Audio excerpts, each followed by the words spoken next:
vocês? Bem-vindos à nossa aula de hoje sobre a segunda lei da termodinâmica, onde a gente vai fazer alguns exercícios referentes ao tema da nossa aula passada, beleza? Então vamos lá. Vamos utilizar agora para nossas aulas esse quadro branco aqui, acho que vai ficar uma forma mais dinâmica de dar aula, e então acho que vai ajudar um pouquinho, beleza? Então, o primeiro exercício que eu trouxe é da UEL, que é uma universidade lá do Paraná, e ele fala o seguinte: ele dá um esquema de um refrigerador, que a gente pode encontrar em nossas casas mesmo. Aqui eu coloquei um esquema como está na nossa aula do slide, mas aí eu separei ele para uma melhor, vamos falar, compreensão. Então vamos lá. Primeiramente, a gente tem um gás lá no nosso refrigerador, ele está no estado líquido. O nosso compressor vai expandir esse gás, ou seja, a pressão dele vai diminuir e, consequentemente, ele vai evaporar, ou seja, passar do estado líquido para o estado gasoso, beleza? Com isso, no estado gasoso, o meu gás ele vai estar numa temperatura menor e ele vai conseguir absorver o calor que está lá do meu refrigerador, né? Então, ele vai retirar calor da minha fonte fria, que é o nosso refrigerador, como mostra aqui na serpentina em azul. Depois, o meu gás vai passar no compressor, fazer um processo de compressão. Aí, o que vai acontecer? Minha geladeira vai precisar, o meu motor, fazer um trabalho sobre o meu sistema para converter esse meu gás. Esse meu gás, quando vai sair do processo de compressão, ele vai estar comprimido, né? E, consequentemente, a pressão vai estar maior e vai provocar um processo de condensação. Ou seja, o meu gás está no estado líquido, vai voltar, o meu gás está no estado gasoso, perdão, vai voltar para um estado líquido, certo? Ou seja, voltar àquele estado que ele era a princípio. E depois vai passar por essa serpentina em vermelho, que é aquela atrás da geladeira, onde ele vai jogar para fora ou sair essa quantidade de calor. Por isso que geralmente a parte de trás da geladeira ela é mais quente. E às vezes a gente já ouviu dos nossos avós, pais, falar sobre, coloca a roupa atrás da geladeira, porque dá para esquentar, dá para secar mais rápido, melhor, né? Então, porque a parte atrás da geladeira ela é mais quente. Então, resumidamente, o que a gente tem? Um nosso sistema, onde a gente tem a fonte fria, que é o nosso QF, que é o calor da fonte fria, que ele é retirado do meu refrigerador. Para isso, ele necessita de um trabalho, e esse trabalho vai fazer com que, para o meio exterior, o calor seja liberado esse calor para o meio exterior para a minha fonte quente, que é o meio ambiente, que é o meu QQ. Beleza? Então, ele nos dá essas 4 frases que a gente tem que analisar se elas são verdadeiras ou se são falsas. Bom, a número 1. O refrigerador é uma máquina que transfere calor. Bom, como eu falei aqui, ele transfere calor da minha fonte fria através de um trabalho para a minha fonte quente. Então, a número 1 é verdadeira. A número 2. Um funcionamento envolve os ciclos de evaporação e condensação do gás. Olha, como eu expliquei ali, isso acontece. Primeiro o gás era líquido, evaporou, ou seja, virou gás. Depois, passou no compressor, condensou, ou seja, do gás virou líquido de novo. Então, a alternativa 2, ou a frase 2, também é verdadeira. A 3. O gás é uma substância com baixo calor latente de vaporização. Bom, quando a gente fala em calor, né, a gente tem o calor que entrou e saiu.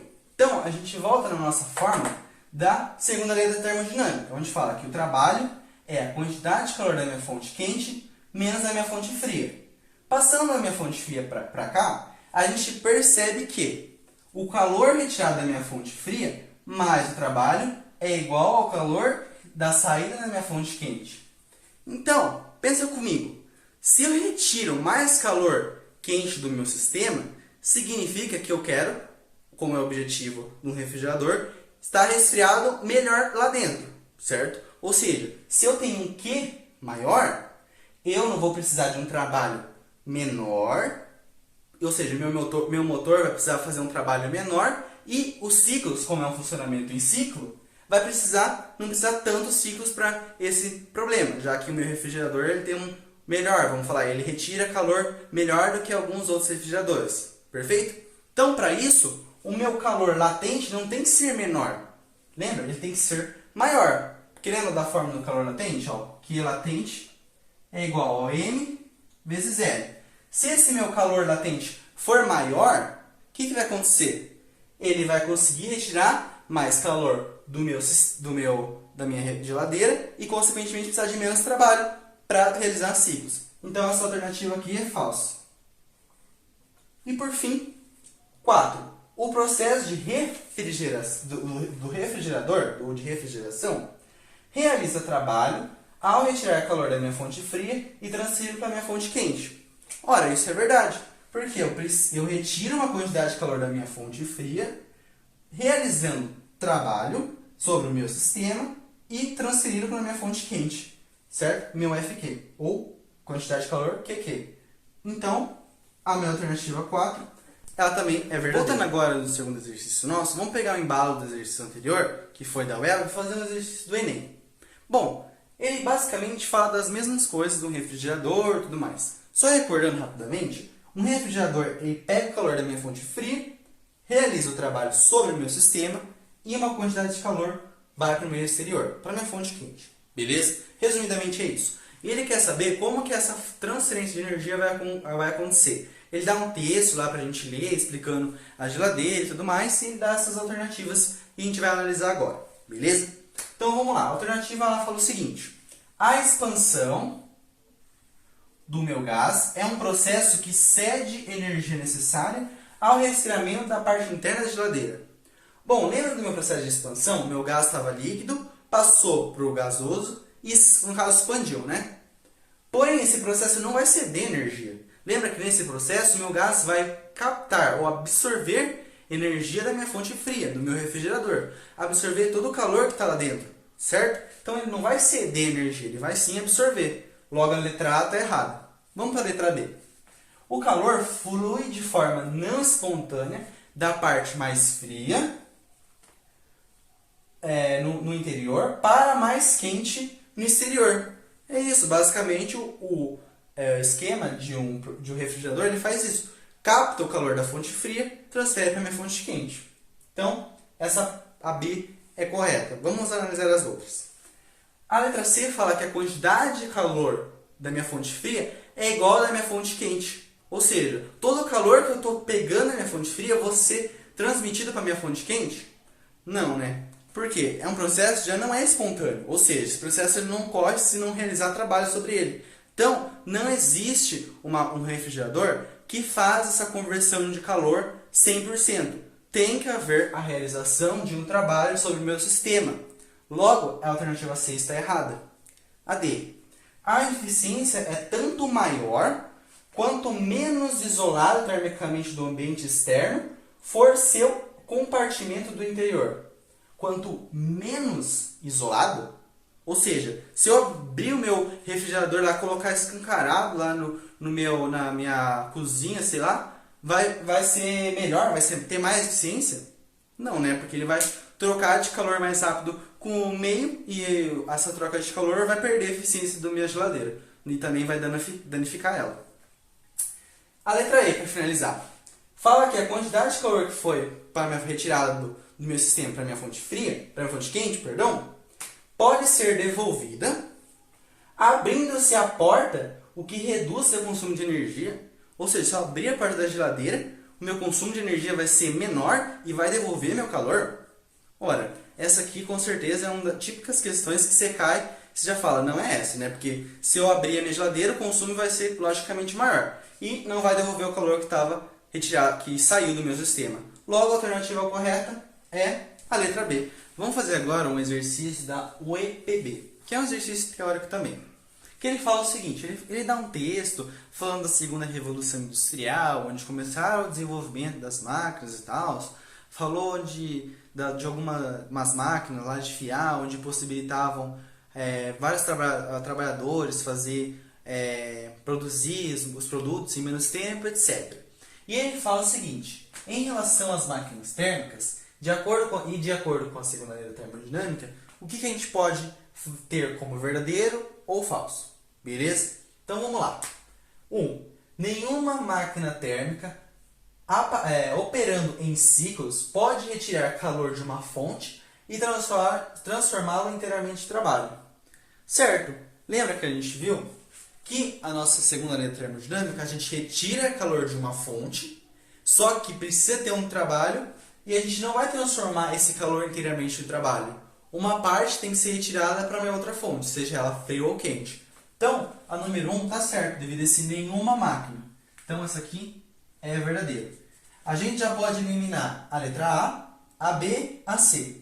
Então, ficamos com a D ou a E. Beleza?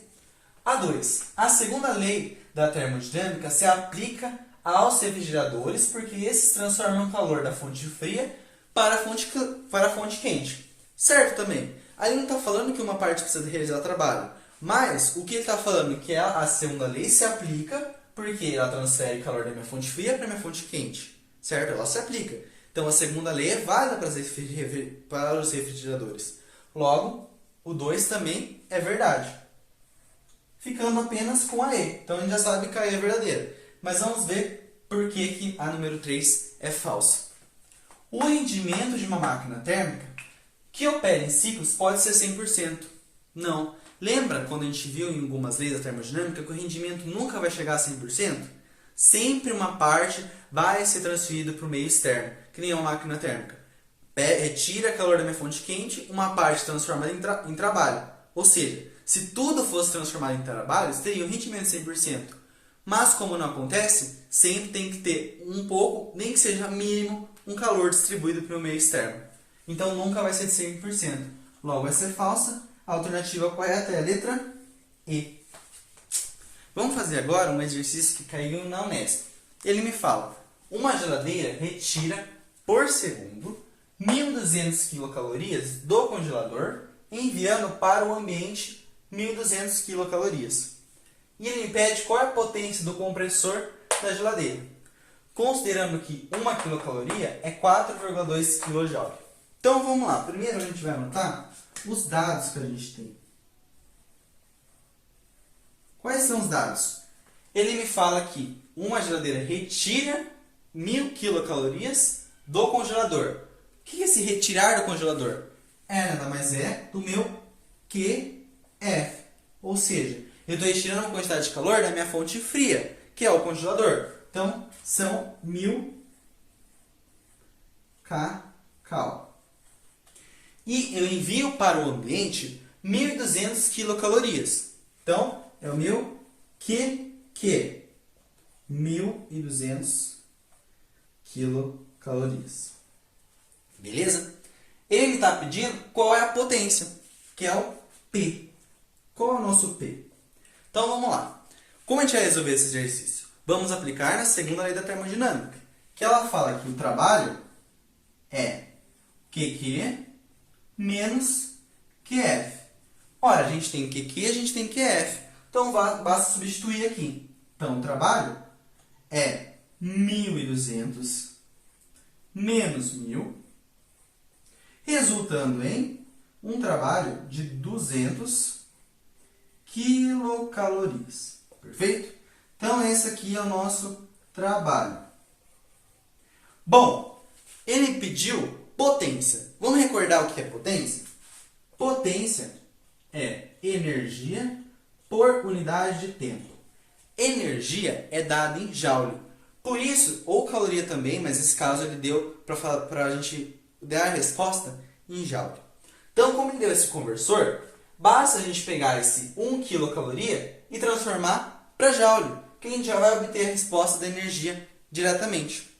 E o tempo? Onde a gente achou o tempo? Vamos ver, tem que dar em algum lugar, né? Uma geladeira retira, olha aqui, por segundo. Ou seja, isso aqui é a cada 1 segundo. Beleza? Então aqui é o nosso tempo. Qual que é a potência que meu compressor da geladeira por segundo? Beleza? Então vamos lá fazer a nossa regrinha de 3. A gente sabe que 1 quilocaloria equivale a 4,2 kJ, ou seja, quilojoule. Como a gente tem 200 quilocalorias, a gente vai colocar X quilojoule. Então, a gente vai obter uma resposta de 840 kJ. Detalhe, kJ, não só joule.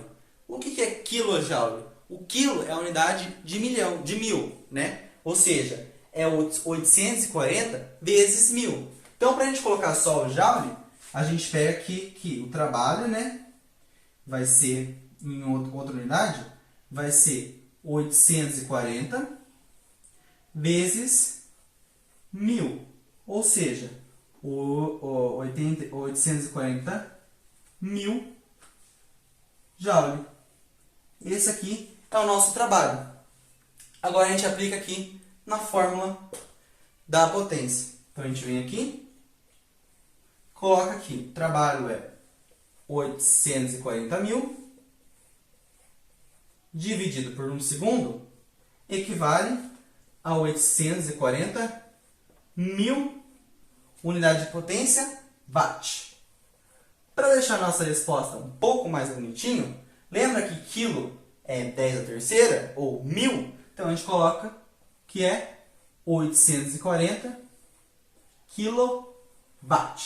Então, 840 kW é a potência que o meu compressor da geladeira vai retirar, ou seja, o trabalho que ele vai retirar por 1 segundo. Então, 840 kJ é a resposta do exercício. Vamos fazer agora mais um exercício da Unesp, onde ele fornece para a gente uma máquina que é representada dessa fórmula aqui. Então, ele fala para a gente que a caldeira, que é essa aqui, é a nossa fonte quente. E que o nosso condensador é a nossa fonte fria. Perfeito. Então agora vamos resolver o problema. Na letra A, ele fala: a cada minuto, a caldeira fornece uma quantidade de calor igual a 1,6 vezes 10 a nona joule. E o condensador recebe uma quantidade de calor igual a 1,2 vezes 10 a nona joule. Qual o rendimento? Bom, como essa aqui é a nossa fonte quente e essa fonte fria, e o calor está saindo da fonte quente indo para a fonte fria, é um típico exercício de máquina térmica. Então, a gente vai fazer a conta da letra A utilizando o rendimento da máquina térmica. Que lembra? É aquela forma do Eninho, só que a gente chama aquela letra de eta, que é do alfabeto grego. Então, o N nosso é o QQ menos o QF dividido pelo QQ. Beleza? Então, vamos substituir os valores. 1,6 vezes 10 a nona menos 1,2 vezes 10 a nona dividido por 1,6 vezes 10 a nona. Beleza? Isso daqui vai dar um rendimento de 0,25. Multiplicando para dar em porcentagem, ou seja, multiplicando por 100, a gente tem um rendimento de 25%. Então, essa minha máquina térmica vai ter um rendimento de 25%. Teoricamente, como a gente viu, é um rendimento alto, porque a gente praticamente quase tudo é retirado para fora, né? Tipo, transformado em trabalho ou jogado para minha fonte fria. Então, até que um rendimento muito bom. Bom, a minha letra B fala o seguinte, que uma quantidade de massa de água, que é 6 vezes 10 à terceira, quilograma de água, flui pelo condensador a cada minuto. E também saindo com 20 graus Celsius acima da temperatura de entrada, ou seja, 20 Celsius a mais do que foi a entrada. Logo, tem uma variação de 20 graus Celsius. Ele também me fala que o coeficiente, que o calor específico da água, é 4 vezes 10 à terceira joule quilograma Kelvin. Então, ele me forneceu a massa, me forneceu o Czinho e a minha variação de temperatura. E qual a pergunta? Qual é a razão entre a quantidade de calor recebida pela água e a quantidade recebida pelo condensador? Ora, a quantidade recebida pelo condensador a gente tem na letra A, 1,2 vezes 10 a nona. Basta a gente saber qual que é o calor retirado pela água. Como a gente faz isso? Vamos voltar bem lá anteriormente na nossa aula, onde a gente viu a forma do quê? Do calor sensível, que é o Q macete. Então, vamos lá. O Q, M, C, dt. Como a massa nossa está em quilo, a gente, e o nosso calor específico também, não tem que mudar nada. A temperatura em Celsius, calor específico em Celsius, perfeito. Vamos só colocar os valores e fazer a conta. Então, 6 vezes 10 à terceira, vezes 4 vezes 10 à terceira, vezes 20. Isso vai resultar em uma quantidade de calor de 4,8 vezes 10 à oitava joule, que é a unidade de medida que a gente tem aqui.